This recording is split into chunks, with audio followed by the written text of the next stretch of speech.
ඕස්ට්‍රේලියාවේ Melbourne වල Boris කියන තාත්තටයි ඩෂ්කා කියන අම්මටයි 1982 දෙසැම්බර් 4 වෙනිදා පුංචි පුතෙක් ඉපදෙනවා.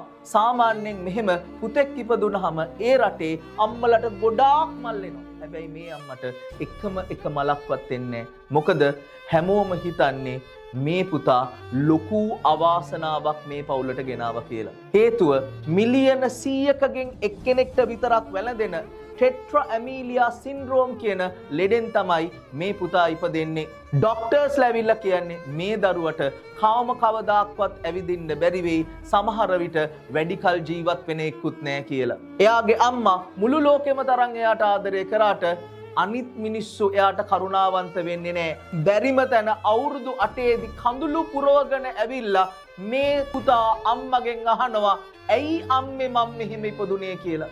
අම්මා එදා එයාට කියන්නේ I don't know why you are born like this but one day you will help others කියලා. එයාට ඇවිද ගන්න බැරි වුණත්, එයාට තමන්ගේ වැඩ තනියම කරගන්න බැරි වුණත් මේ අම්මගේ වචන එයාගේ ඔළුව ඇතුලේ හැමදාම දෝංකාර දෙනවා. 1999 දවසක බ්‍රිස්බේන් වල පුංචි පිරිසක් අමතලා මේ පුතා විනාඩි 5ක් කතා කරනවා. ඒ කතාවේදී එයා කියන්නේ එයාගේ කතාව.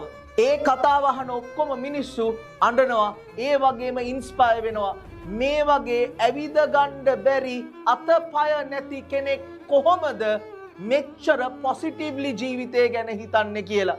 මේ පුතාගේ නම නික් වොයිජිජ්. අතපය මොකක්වත් නැතුව ඉපදිලා මිනිස්සු සමච්චල් කරද්දී තමන්ගේ හිත දල්වගෙන ආත්ම විශ්වාසයෙන් මිලියන ගානකගේ කඳුළු පිහිදන්ඩ නික්ට පුළුවන් වුණා නම් අද ඔයාට මොනවා නැති වුණත් තියෙන දේවල් ගැන සතුටු වෙලා තමන්ගේ අරමුණ වෙනුවෙන් හිත දල්වගෙන වැඩ කරන්න පුතා. අන්න එදාට ඔයාගේ කඳුළු විතරක් නෙමෙයි දහස් ගණනකගේ කඳුළු ඔයාට පිහිදාන්න පුළුවන්.